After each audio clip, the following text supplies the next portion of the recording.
उज्ज्वल भविष्यासाठी गुंतवणुकीची सुवर्ण संधी। वरद विनायक पार्क कोल्हापूर शहरापासून अगदी जवळच। वास्तुशास्त्रानुसार प्रशस्त प्लॉट्स उपलब्ध। संपर्क 88 30 70 40 58 आणि 93 70 28 20 24। महाविकास आघाडीच्या काळात आमदार सतेज पाटील परिवहन राज्यमंत्री होते।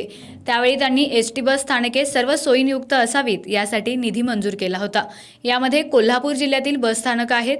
या पार्श्वभूमीवर आज आमदार ऋतुराज पाटील यांनी भेट देत अंतिम टप्प्यामध्ये काम असणाऱ्या संभाजीनगर बस स्थानकाची पाहणी केली।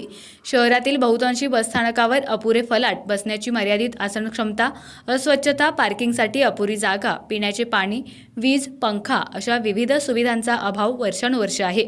या गोष्टींची दखल घेत तत्कालीन पालकमंत्री आमदार सतेज पाटील यांनी शासनाकडून 12 कोटींचा निधी मंजूर करून आणला होता। या पार्श्वभूमीवर आज आमदार सतेज पाटील यांनी भेट देत अंतिम टप्प्यामध्ये काम असणाऱ्या संभाजीनगर बस स्थानकाची पाहणी केली।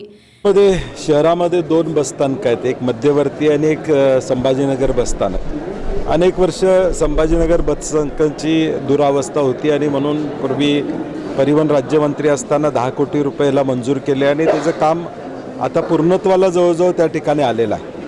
छत्रपती संभाजीनगर बसस्थानक अशा पद्धतीचं त्याला नामकरण व्हावं अशी सगळ्यांचीच आमची प्रामाणिक मागणी आहे। आमदारांनी तसं पत्र शासनाला त्या ठिकाणी दिलेलं आहे आणि म्हणून लवकरात लवकर हे काम पूर्ण झालं तर गगनबावडा, राधानगरी, भुदरगड किमान एक 4-5 तालुक्याला जाणाऱ्या बसेस ह्या इथनं सुटल्या आणि मुंबई पुण्याला जाणाऱ्या सुद्धा काही बसेस या भागातून सुटल्यात। कारण की आपण शहराचा विचार केला तर उपनगरातून जाणारा एसटीला जाणारा वर्ग प्रचंड प्रमाणात त्या ठिकाणी आणि म्हणून या उपनगरातल्या लोकांच्या सुविधा आणि मॅक्झिमम बसेस आता पूर्वी एसटी स्टँडची अडचण होती, बसेस सोडवायला मर्यादा होत्या, परंतु आता अद्ययावत असं बसस्थानक झालेलं आहे। अगदी आपण बघितलं तर मला वाटतं कोल्हापूर जिल्ह्यातलं सगळ्यात सुंदर असं बसस्थानक आपल्याला उपलब्ध त्या ठिकाणी झालेलं आहे आणि म्हणून इथून मॅक्झिमम बसेस कशा जाता येईल हा प्रयत्न आमचा पुढच्या काळात राहील आणि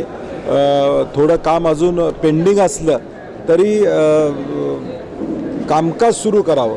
किमान जानेवारीमध्ये इथून बसेस जाव्यात अशी जानेवारी अखेरपर्यंत किमान बसेस या ठिकाणी सुरू व्हाव्यात अशी विनंती आम्ही प्रशासनाला केलेली आहे। यावेळी त्यांच्यासोबत दक्षिणचे आमदार ऋतुराज पाटील, परिवहन मंडळाचे पदाधिकारी, नगरसेवक आदी उपस्थित होते।